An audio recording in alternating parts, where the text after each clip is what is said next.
How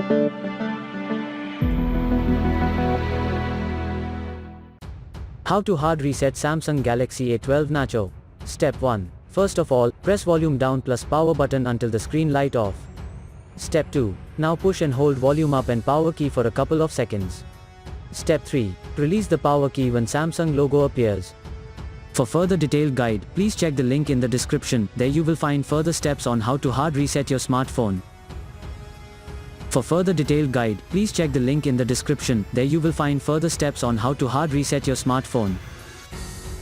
For further detailed guide, please check the link in the description. There you will find further steps on how to hard reset your smartphone.